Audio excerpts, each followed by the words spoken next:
What's up, people? I'm Shaggy, the opinionated hippie, and this is Scorpions versus UFO, or at least 5 of their albums that they each did in the 70s. So I recently got into UFO. I've known about them my entire life, but I never did the deep dive. Recently did the deep dive. Absolutely loving their albums. Really into the 570s Schenker albums. Always been a Scorpions fan since the early days of my listening, back when I was a preteen.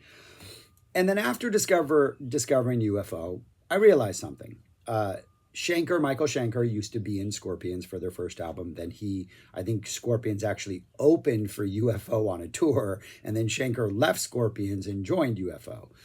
And so Schenker was in UFO for 5 albums. And then he came back eventually. But in the 70s, there was an initial run of 5 Michael Schenker / UFO albums where he was the guitarist. In that time, UFO put out an album in 1974. The Scorpions, with new guitarist Uli Roth, put out an album in 74. They both put out an album in 75. They both put out an album in 76. They both put out an album in 77. Then Scorpions put out a live album, after which Roth left. And then in 79, they released an album. And then UFO released an album in 78, and then they released a live album in 79, after which Schenker left. So I become fascinated with this whole idea. So this is going to be those 5 Schenker albums that they released in the 70s versus the 5 Scorpions albums. And yes, Scorpions lost Roth at one point and got a new guitar player, Matthias. Matthias joined them. But it's going to be Michael Schenker's UFO versus Scorpions, head-to-head for 5 albums. I know the Scorpions albums. I've been listening to those for decades. I just got into the UFO albums. So there might be recency bias. There might be the fact that I've been listening to them for decades bias. There is no objective criteria in this matchup. It is just my thoughts on these albums. We're going to go head-to-head by year, 74, 75, 76. Even if one of the bands takes a 3-0 lead, we're still going to do all 5 rounds to see how it turns out.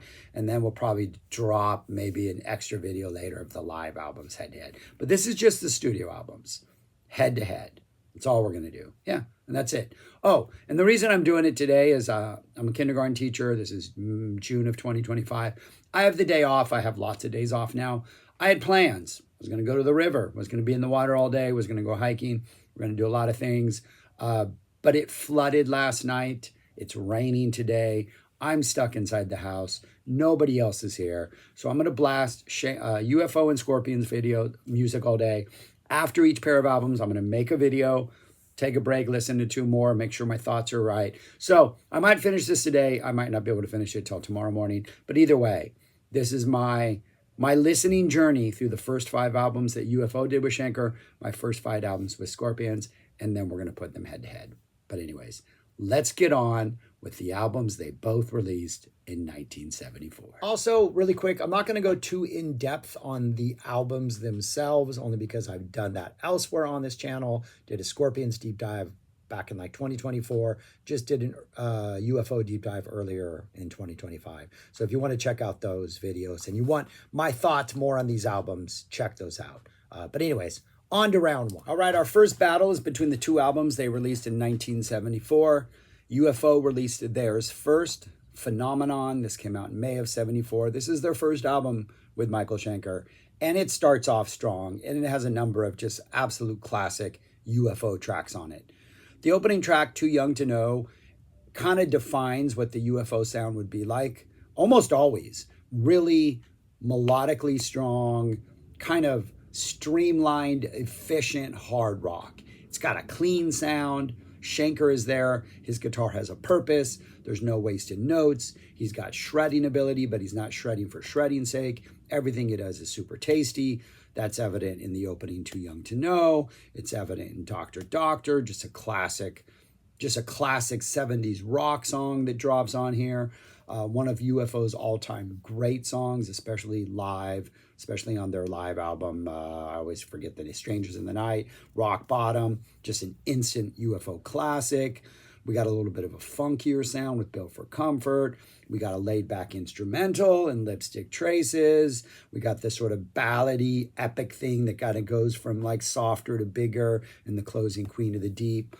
This is an absolutely amazing 70s hard rock album. Like UFO, bringing Schenker on board. This is like you're an NBA team, you trade for somebody. That first year, you make the playoffs for the first time in who knows how many years. Everybody's excited.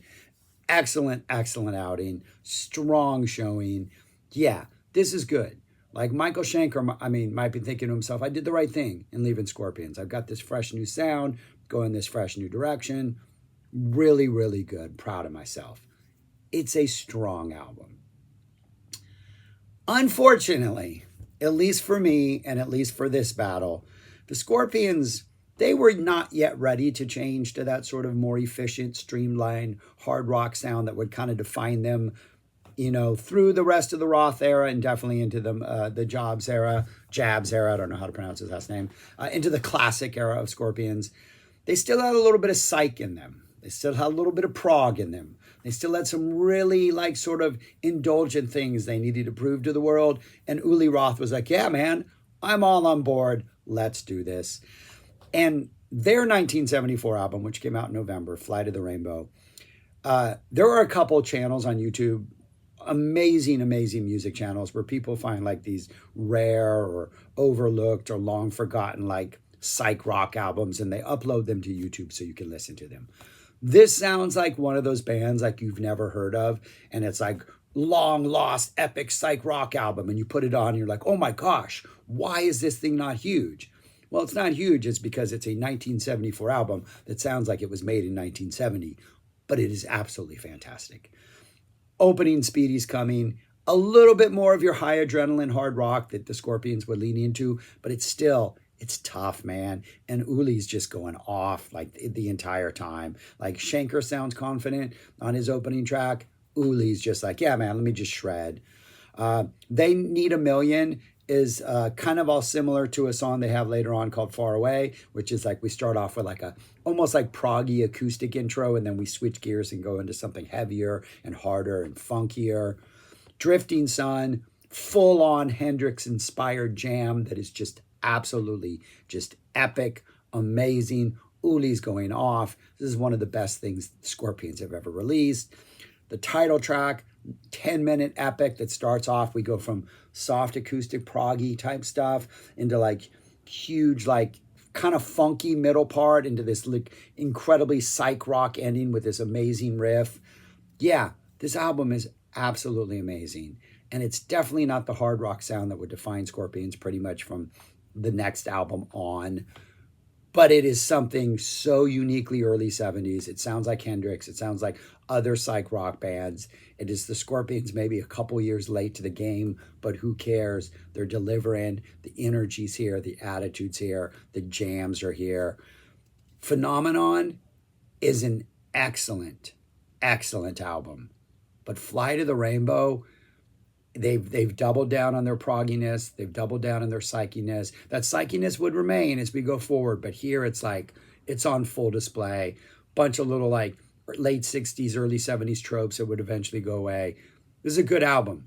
So, for my personal taste, as great as Phenomenon is, it sucks that it has to go against Fly to the Rainbow. But round one, I'm giving it to Fly to the Rainbow. It takes this one. That's why it's in dark bold right there.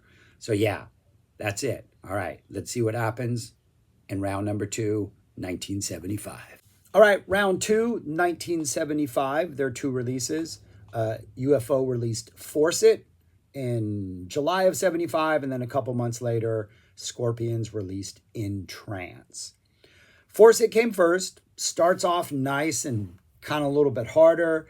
Opening track, Let It Roll, nice galloping groove. Lots of guitar action in here. There's like a slide guitar. There's like multi-track guitars. So the Schenker energy is even stronger on here, but it works. It's a nice kind of heavy opener that has a lot of different things going on. It seems like the band's flexing a little bit of their muscles. Shoot Shoot's a nice hard rock song. Got some really tasty fills and Love Lost Love. We have them trying to be maybe a little bit more of a ambitious band with Out in the Street. Got some nice piano action, some really nice sort of like grooves throughout it. A great Schenker solo in here. Mother Mary, super nice and heavy. Some really nice fills, some really nice riffs. Too Much of Nothing, also heavier. Some great bass playing in there, a little bit of proggy action. Dance Your Life Away, kind of upbeat, fun, funky, nice little groove.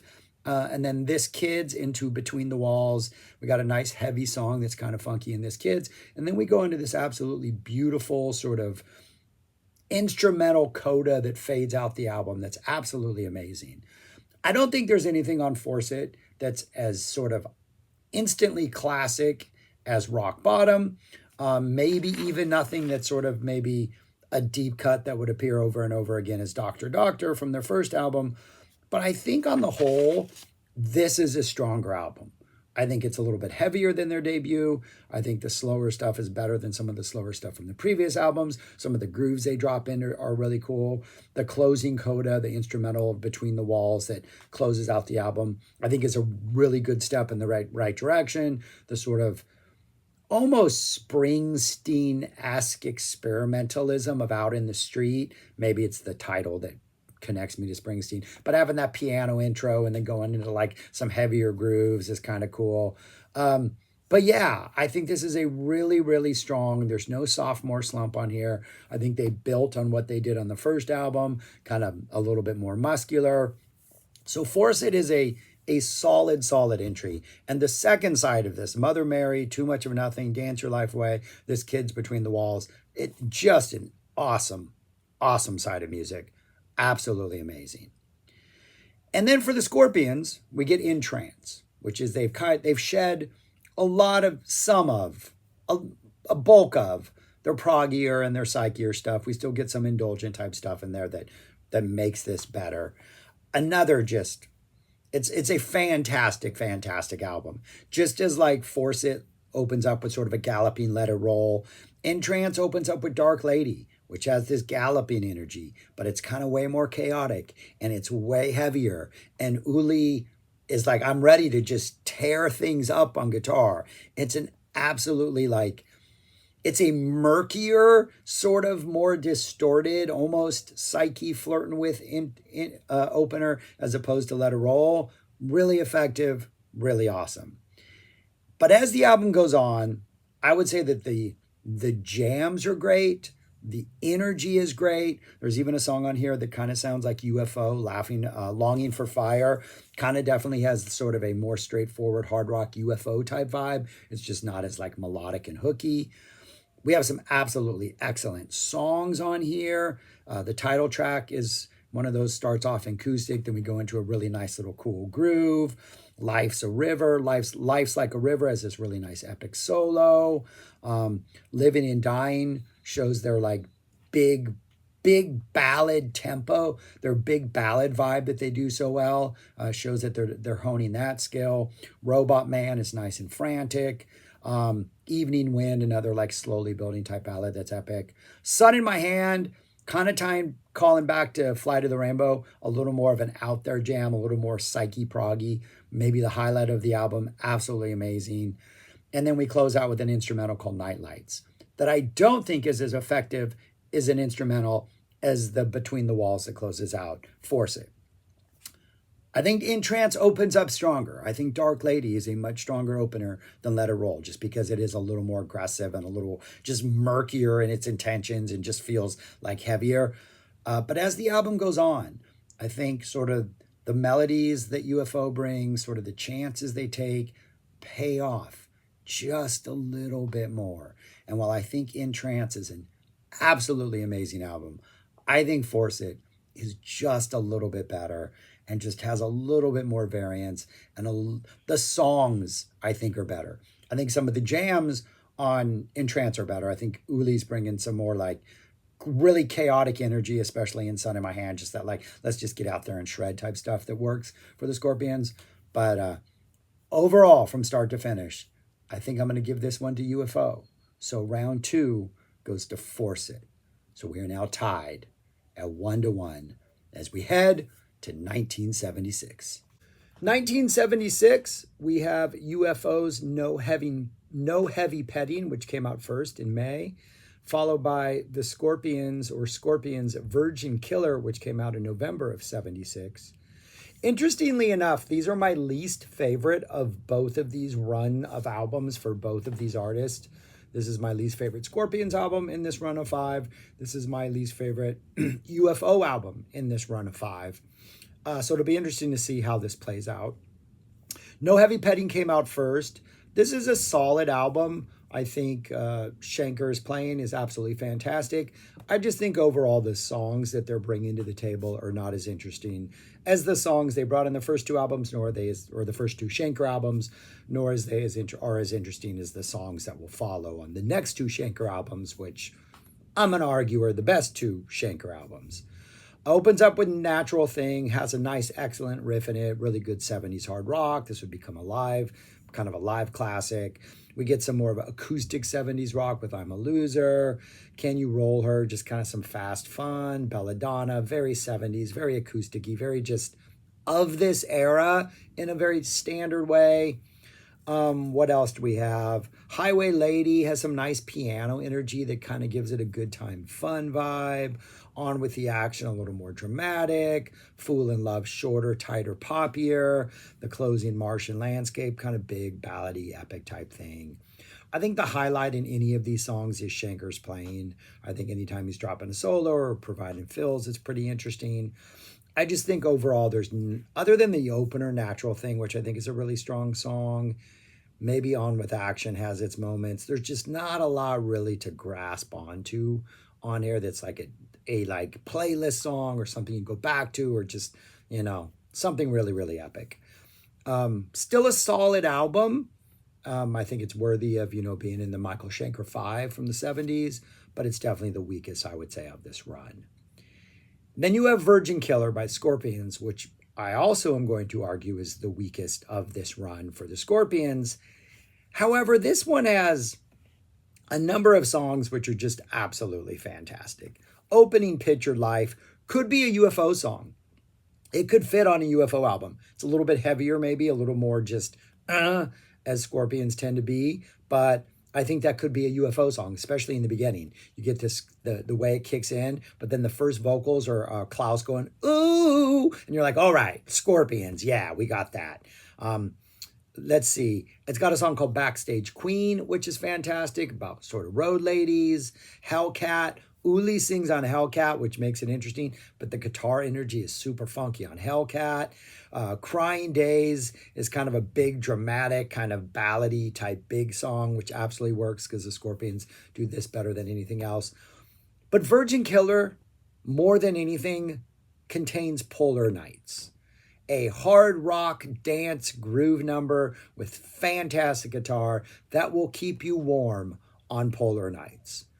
I imagine, mainly because of the title, of like being inside an igloo on a polar night and somebody plays this and it just turns into a dance party, and before you know it, everybody's sweating and having a good time. You actually have to step outside into the polar night to like cool down because it's so hot inside the igloo. And then you walk outside and you see the Aurora Borealis. You just see these, and the Aurora Borealis sort of shimmering waves kind of match the like bass-driven groove of Polar Nights. Polar Nights is like a pretty epic song. This would be a live classic, shall I say. When they drop Polar Nights live, you can hear it on their live album, which came a couple years after this, the Tokyo Tapes. That thing is a showstopper. And really, almost for Polar Nights alone, I have to put Virgin Killer above No Heavy Petting. No Heavy Petting just doesn't have a song that's this like, just, I don't know, an instant classic. Plus this has Picture Life, Backstage Queen, Hellcat, Crying Days, all of which I think are pretty fun, strong, high energy songs. So yeah, round number 3, 1976, goes to the Scorpions. So they're up 2-1 as we head into 1977. Round 4, we're in 1977. We have UFO's Lights Out versus Scorpions' Taken by Force. Taken by Force being Uli Roth's last album. But we're going to have one more battle, even though Uli leaves, because this is a Michael Schenker for Scorpions battle. Doesn't matter who's in the Scorpions. Lights Out, a fantastic, fantastic album. One, it contains the title track, which is one of their best songs, easily, just an outright hard rock, undeniable classic. Opens up with Too Hot to Handle, classic 70s hard rock. This should have been much bigger than it was. I never heard it on LA radio. Too Hard to Rock should have been all over LA radio. There's a cover of Love's Alone Again Or. Fantastic choice. Absolutely love that. The closing Love to Love is sort of your proggier, slowly developing, big drop type song. There's strings, but there's this awesome like heavy groove midway through. Awesome song. Just Another Suicides, melodic UFO rock. It is just a fantastic album from start to finish, with Lights Out being an outright classic, all-time classic hard rock song. Problem is, my favorite Uli Roth album is Taken by Force, and it is an absolute gem of an album. Too bad Uli had to leave after this, or he left after the tour, and then they released a live album. But this is just, from start to finish, just an absolute banger of an album. Steam Rock Fever in LA. I don't know what it's doing in LA. Just a focused, sort of pile driving, no nonsense rocker opens up this album and kind of sets the tone. We'll Burn the Sky is sort of a power ballad meets awesome sort of almost. The Uli era has a couple really nice, just almost dance type grooves that they fall into with their hard rock energy. The song Sales of Karen later on in this album kind of flirts with the sort of Polar Nights type hard rock, four on the floor type dance groove thing. Absolutely fantastic. But We'll Burn the Sky, the second song, a little more of a proggy epic with like some ups and downs. I've Got to Be Free, amazing opening riff. Uli is just shredding throughout this entire thing. The Riot of Your Time, really nice melodic build in the chorus that's absolutely fantastic. Sales of Karen is just an absolute beast of a song. Your Lights almost flirts with like a 70s soft rock vibe, but it just kind of becomes heavier and just becomes a little more intense, but still maintains this sort of like dancey, groovy, just legitimately 70s vibe to it. He's a Woman, She's a Man, one of those like start, stop, dun-dun, like kind of hard rocker type thing, just no nonsense. And then we close out with a ballad that builds and has this like female talking at the end as Uli kind of slowly solos underneath, not too like aggressive, but just kind of stately and carries us home. Two fantastic albums. Lights Out by UFO, a fantastic album, one of their best. Taken by Force, I would argue, is the best thing they did with Uli Roth. I would argue it's a top 5 Scorpions album of all time. And even though they both bring it, for my personal taste, the Scorpions bring it just a little bit more. And so round 4 also goes to Scorpions, which means they're going to win. It's 3-1, but we're going to play this thing out, see if we can make it 3-2, because what might just be my favorite UFO album is next. And we do have a new guitar player for Scorpions, so maybe it's going to take a while for them to find their groove. But let's find out and go on to round 5, 78/79. And finally, in round 5, we have UFO's Obsession, which came out in July of 1978, and then the Scorpions' Love Drive, which came out in February of 79. Scorpions did drop a live album in 78, Tokyo Tapes, the last release that would have Uli Roth on it. It is an absolutely incredible live album. UFO would drop their live album after Obsession, which would be Schenker's last one until he returned. Obsession is my favorite UFO album. I think it hits harder, it's heavier, it's just an absolutely beast of an album. Kind of like with Phenomenon and Force It, I think the one before this, Lights Out, like the title track itself, Lights Out, is such an epic song. That might be better than anything that's on Obsession. But I think everything on Obsession is just consistently stronger than like sort of the weaker tracks on Lights Out. The opening, Only You Can Rock Me, Great riff to open up, some great keyboard action, nice melodic hook in there that's kind of like post-chorus, I think it is. The melody of that is absolutely beautiful. Pack It Up and Go. Also, once we get into Ain't No Baby, there is this really nice Led Zeppelin-esque stomp to a lot of these songs. The drums have this really big John Bonham-esque sound. I love the sound of the drums. I love the sound of the energy.